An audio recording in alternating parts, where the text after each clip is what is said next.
प्रधानमंत्री का पूरा ट्रोल आर्मी लगा हुआ है इंटरनेट पे इन लोगों को बेइज्जत करने के लिए, इन लोगों के कैरेक्टर पे सवाल उठाने के लिए। क्यों प्रधानमंत्री कुछ नहीं कह रहे? हमको भी जानना है। क्यों स्मृति ईरानी कुछ नहीं कह रही है? हमको भी जानना है। हमको सोचने का ज़रूरत है कि एक इंसान जिसके ऊपर सात औरतों ने, और वो मतलब ऐसी औरतें हैं जो अलग अलग समय पर देश को रिप्रेजेंट करती रही हैं, 7 औरतों ने उस पर यौन उत्पीड़न का आरोप लगाया है, उनमें से एक माइनर है।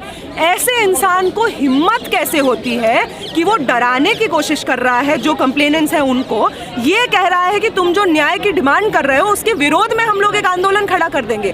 कौन है वो लोग जो इसको हिम्मत देते हैं? कौन है वो लोग जो बृजभूषण शरण, एक रेपिस्ट, एक जिसके ऊपर 40 के 40 केसेस हैं, ऐसे इंसान की हिम्मत कैसे होती है कि आज के दौर में जब महिला आंदोलन में इतना यौन उत्पीड़न के ऊपर इतना बातचीत होता है, यही सरकार बात करती है यौन उत्पीड़न के लिए, मोदी जी को जब मन करे वो आंसू बहा देते हैं, हिम्मत कैसे होती है बृजभूषण शरण की ये सब बोलने के लिए? कौन लोग हैं जो उसको ताकत दे रहे हैं? उसके बारे में बोलने का। बृजभूषण शरण का एक वीडियो मेरे पास है जब वो एक रेसलर को स्टेज पर झापड़ मार रहे हैं, उसके बारे में क्या कहना है? लेकिन बृजभूषण कह रहे हैं कि ये जो पहलवान है संत नहीं है, एक इनमें से जेल में भी है।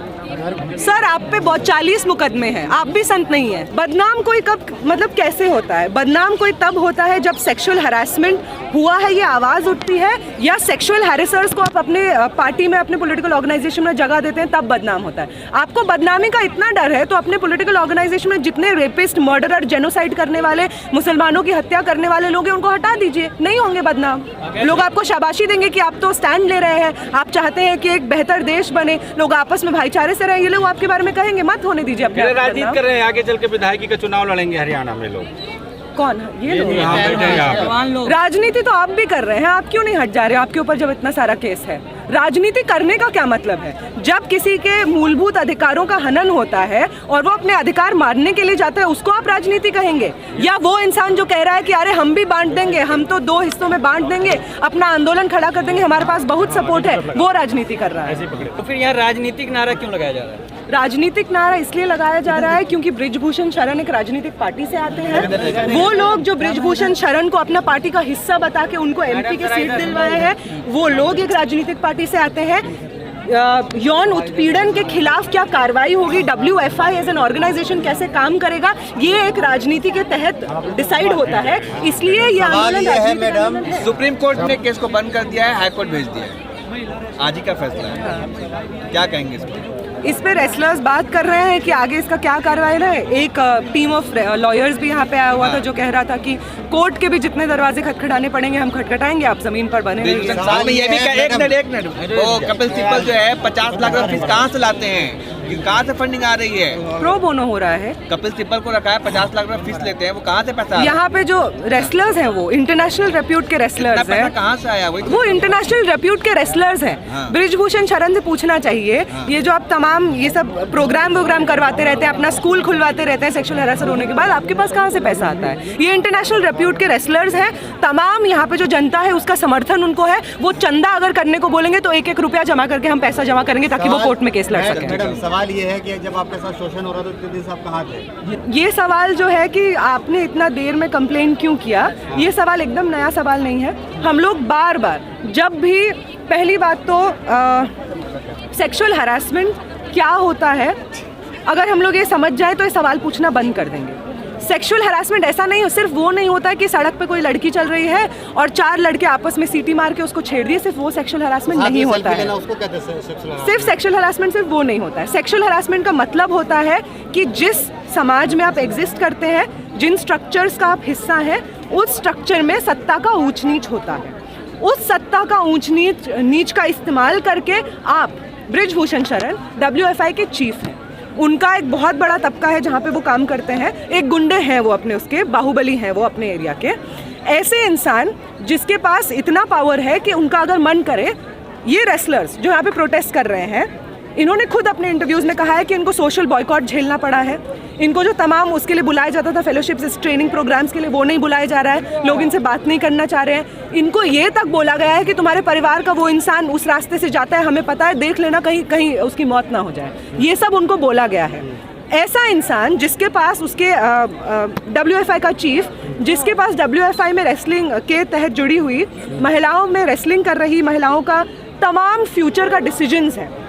कौन कौन से ओलंपिक, इसका कौन, sexual एक harassment कैसे नाम दे मिनट सकते हैं? बता रहे आप ये कह हैं सकते कौन हैं कौन सी हमारे महिला, साथ अरे भाई सुनिए तो जाति भाई भेदभाव हुआ, ये सुनिए कह सकते हैं। सुनिए, कौन मैडम, महिला बोलने दीजिए ना, कौन बोलने से दीजिए। चैंपियनशिप में, कौन महिला कौन से चैंपियनशिप में खेलेगी, कौन महिला को कितना पैसा मिलेगा, कौन महिला को किसके साथ भेजा जाएगा, कौन से रूम में रुकवाया जाएगा, ये सब डिसीजन WFI का चीफ उसमें इन्वॉल्व है। अगर कोई महिला WFI के चीफ के खिलाफ एकदम से आंदोलन खड़ा कर देती, बोल देती कि इसने मुझे किया है, तो वो उसको साइडलाइन कर देता, जो कि आज इनके साथ हो रहा है। ये पूछने के बजाय कि इतने दिन चुप क्यों नहीं थी, ये पूछना चाहिए कि क्यों WFI में, क्यों WFI साथ है, उन औरतों का नाम है जो इंक्वायरी हुई है, वो औरतें जाके टेस्टिमनीज दी हैं। तो सेक्सुअल हरासमेंट ऐसे काम करता है। सेक्सुअल हरासमेंट काम करता है जब एक ताकतवर पुरुष के हाथ में अपने अंडर काम कर रही हर महिला का पूरा फ्यूचर होता है, पूरा जिंदगी होता है। ऐसे स्थिति में महिलाओं का उस आदमी के खिलाफ बोलना कितना मुश्किल होता है, ये हमें समझना चाहिए। जितना सेक्सुअल हरासमेंट, रेप का केसेस आता है, वो फैमिली के, उसमें से ज्यादातर केसेस फैमिली के अंडर आता है। मोदी जी कैसे हो गए? उसके जिम्मेदार मोदी जी इसलिए है क्योंकि अब मोदी जी पे थोप दो। मोदी जी पीएम बने हैं ना, ऐश करने के लिए बने हैं या जनता को जवाब देने के लिए बने हैं? अगर उनके पार्टी से चुना हुआ MP एक सेक्सुअल हरासर है तो उस पर कौन इंक्वायरी करेगा, उस पर कौन एक्शन लेगा? हम लोग तो ले नहीं सकते, हमारे पॉलिटिकल पार्टी से तो है नहीं, मोदी जी को ही लेना पड़ेगा। स्मृति ईरानी को कैसे दर्ज हुआ? यहाँ पे इतना बैठ के रोना पीटना करना पड़ा, कोर्ट में जाना पड़ा, तब जाके FIR दर्ज हुआ। क्यों नहीं हुआ पहले FIR दर्ज? क्या एक मूलभूत अधिकार नहीं है? कोई महिला के साथ अगर सेक्सुअल हरासमेंट होता है वो पुलिस के पास जाती है, क्यों दिल्ली पुलिस ने FIR नहीं दर्ज किया जब पहली बार उनके साथ गए? क्यों जाके कोर्ट में जाना पड़ा? ये सवाल होना चाहिए कि क्यों हर मौके पे जितना मुश्किल आप बना सकते हैं न्याय पाने के प्रोसेस को, उतना मुश्किल बनाया जा रहा है। और इस पूरे प्रोसेस में भाजपा के अलग अलग नेता चुप हैं, प्रधानमंत्री चुप है। लेकिन सवाल ये है कि लोग कह रहे हैं कि आप लोगों को विपक्ष वाले ने बिठाया यहाँ पे। हम तो विपक्ष वालों को हम तो नहीं बैठाए, हम लोग तो स्टूडेंट्स हैं। किसने की है फंडिंग? ये तो शाहीन बाग के वक्त भी बोला गया, किसान आंदोलन के वक्त भी बोला गया, हर बार आप यही बोलते हैं। आपके खिलाफ जितना लोग आंदोलन करते हैं, विरोध कर रहे थे। कौन लोग विरोध कर रहे थे? विनेश फोगाट मूवमेंट कर रही थी। विनेश फोगाट शाहीन बाग में बैठी हुई थी, हमें भी दिखाइए। उनके ट्विटर देखिए, उनके जो हाँ हम देखना चाहते हैं। तो आप तो दो चीज बोल रहे हैं ना, आप तो ये बोल रहे हैं कि यही लोग प्रोटेस्ट कर रहे थे शाहीन बाग में, फिर बोल रहे हैं कि अरे नहीं नहीं ये लोग तो विरोध में खड़े हुए थे। आपने बोला ना, ये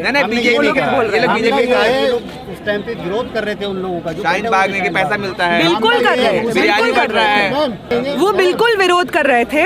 और तमाम वो लोग जो हमेशा शाहीन बाग की तरफ या फार्मर्स मूवमेंट की तरफ, किसान आंदोलन की तरफ ऐसे सोच के देख रहे थे कि अरे ये लोग तो फालतू लोग हैं, बिना मतलब के बैठ गए हैं, पैसा दिया जाता है, आज वो लोग पूरा फोगाट फैमिली जिसको मोदी जी बोले थे कि हमारे परिवार का हिस्सा है, वो फोगाट फैमिली जो मोदी जी के खिलाफ कुछ बोलता नहीं था, आज ऐसा क्यों हो रहा है कि मोदी जी के समर्थकों को ही यहाँ पे जंतर मंतर पे आकर अपना न्याय मांगना पड़ रहा है? इसका मतलब यह है कि मोदी जी किसी के सगे नहीं है, वो सिर्फ सत्ता के सगे हैं। और जो इंसान सत्ता का सगा होता है, उस इंसान के साथ कैसा सुलूक होना चाहिए इस जनता को मालूम होना चाहिए, आगे आने वाले चुनाव में भी और आगे आने वाले पूरे प्रोसेस। लेकिन हम उनसे ये पूछना चाहेंगे कि प्रोटेस्ट कैसे होगा, किधर दिखेगा, कितना लोग बैठेगा, कितने समय से कितने समय तक चलेगा, इसका डेफिनेशन हमको बार बार समझाना वो लोग बंद करें।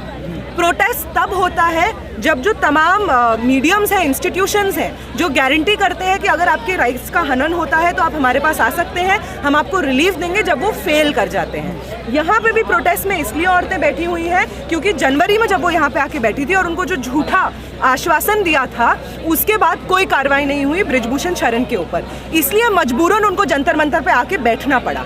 उन औरतों को जिनको कायदे से अभी ट्रेनिंग होना चाहिए, वो लोग ट्रेन कर रहे होने चाहिए अपने अलग अलग चैंपियनशिप्स के लिए, आराम से क्यों उनको यहाँ पे बैठना पड़ रहा है? क्या ये सवाल नहीं है? यहाँ पे रात में बैठी हुई है, घर क्यों बसा लिया, इसका क्या मतलब है? आप उनका घर तोड़ रहे हैं। जिस कुश्ती के लिए वो अपना पूरा जिंदगी संघर्ष करते रहे हैं, जिस कुश्ती को उन्होंने पूरा अपना जवानी दे दिया है, वो कुश्ती आज वो नहीं कर पा रहे हैं क्योंकि आपके MP ने उनका सेक्सुअल हरासमेंट किया है। और इस स्थिति में जहाँ घर बसाना पड़ेगा, जहाँ लोगों को बैठना पड़ेगा न्याय मांगने के लिए, वहाँ पे बैठेंगे। विनेश फोगाट तो उनका परिवार का हिस्सा थी कुछ समय पहले तक, वो भी टुकड़े टुकड़े गैंग में थी। हम भी देश का हिस्सा हैं। JNU के स्टूडेंट्स तो आपके साथ हैं नहीं बृजभूषण जी, ना दिल्ली यूनिवर्सिटी के वो स्टूडेंट्स जिनको आपकी पुलिस ने कल पीटा है वो आपके साथ हैं, ना जामिया के स्टूडेंट्स जो यहाँ पे आए हुए हैं। पहलवान भी यहाँ पे आए हुए हैं, तमाम हर जगह से पहलवान आए हुए हैं, पंजाब से आए हुए हैं, हरियाणा के अलग अलग अखाड़ों से आए हुए हैं। कौन से पहलवान हैं जो आपके खिलाफ हैं, जो आपसे डरते हैं? जो जानते हैं कि आपके ऊपर कितना मर्डर का मुकदमा है, गुंडा एक्ट लगा हुआ है, पता नहीं कौन से दाऊद इब्राहिम को आपने एड किया है, बाबरी मस्जिद का इल्लीगल डेमोलिशन में आप शामिल थे। आपसे डर क्या हो सकता है वो आपके साथ हो, लेकिन जिन लोगों ने आपसे डरना छोड़ दिया है या उनको मालूम है कि अगर वो डरते रहे आपसे तो जिंदगी में उनका पहलवानी तो आगे नहीं बढ़ पाएगी, वो लोग यहाँ पे खड़े हैं सबके सब। ये राजनीतिक साजिश है, कांग्रेस का कुछ है नहीं, तो दीपेंद्र हुड्डा जो है कांग्रेस के नेता, उनकी पूरी बिसात बिछाई हुई है। हम तो कांग्रेस से नहीं है, हम लोग भी आपके खिलाफ है ना। विनेश फोगाट का पूरा फैमिली कांग्रेस से है, जो आपके साथ थे कुछ समय पहले तक। आज वो आपका असलियत जान के आपके खिलाफ यहाँ पे खड़े हैं, आपके खिलाफ यहाँ पे प्रदर्शन कर रहे हैं। लेकिन ये तो कह रहे हैं ना कि प्रधानमंत्री के खिलाफ नहीं है। ब्रिजभूषण भी कह रहे हैं कि भाई प्रधानमंत्री अगर बोल देते हम इस्तीफा दे देंगे। अगर क्यों नहीं कह रहे प्रधानमंत्री? बिल्कुल, प्रधानमंत्री क्यों कुछ नहीं कह रहे हैं? प्रधानमंत्री का जो तमाम नेता लोग हैं वो तो अलग अलग जगह से भाषण दे रहा है। प्रधानमंत्री का पूरा ट्रोल आर्मी लगा हुआ है इंटरनेट पे इन लोगों को बेइज्जत करने के लिए, इन लोगों के कैरेक्टर पे सवाल उठाने के लिए। क्यों प्रधानमंत्री कुछ नहीं कह रहे? हमको भी जानना है। क्यों स्मृति ईरानी कुछ नहीं कह रही है? हमको भी जानना है। क्या लगता है आखिर क्या वजह इसके पीछे? इसके पीछे वही वजह है जिस वजह से कुलदीप सेंगर के ऊपर इतना बीच बचाव का काम चलता है, जिसकी वजह से कठुआ में रैलियां निकाल दी जाती हैं रेपिस्टों के समर्थन में, जिसकी वजह से बिल्किस बानो के कन्विक्टेड रेपिस्ट और मास मर्डरर्स का पैर छुआ जाता है, उनको माला पहनाया जाता है। ये वही रीजन है। क्या दो जातियों की लड़ाई है ये, राजपूत और जाट। जो सरकार का पूरा पॉलिटिक्स ही लोगों को जाति के आधार पर, धर्म के आधार पर, अलग अलग चीज़ों के आधार पर बांटने की राजनीति है, वो कभी भी लोगों का यूनिटी नहीं समझ सकती है। वो चाह रहे हैं कि यहाँ पे वो प्रोटेस्टर्स जो एक आवाज़ में ये कह रहे हैं कि ब्रिजभूषण शरण एक सेक्सुअल हरासर है और उनको तुरंत निलंबित किया जाए, उनके ऊपर इंक्वायरी की जाए, उन सब के इसी एक आवाज़ में कहने के लिए लोग यूनाइटेड है। हम लोग को जात के आधार पर, रिलीजन के आधार पर बांटना बंद करिए। वो हमारा पॉलिटिक्स नहीं है। अगर बात है तो हम भी अपना समर्थन खड़ा कर देंगे साथ में। कौन